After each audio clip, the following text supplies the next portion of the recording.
असर से वो धीरे धीरे पागल हुआ रे मैं धीरे धीरे। कारे कादी बगदुम करते छिरते हैं ऐसन मार मारम पाइट में हगा हगा मारम समझ लो संतोष पागल समझता होगा काम रे यही।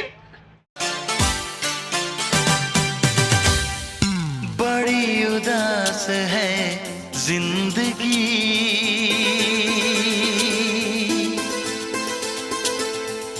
कोई तो साथी जा। ये दिल तेरी आंखों में डूबा बन जा मेरी तू महबूबा। हमें पिछवाड़ा दिखा रहे हो। एक बात कहूं, गांठ बांध लो, सांड को कभी पिछवाड़ा नहीं दिखाना, मार देगा। खोदी हमर ढोढ़िया है उहे इनार कोइले बा।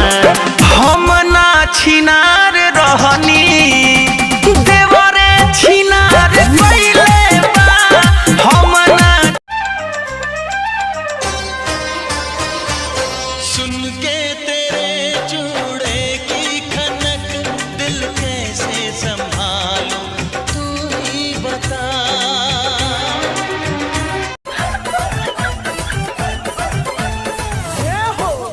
न है बुकी ना हो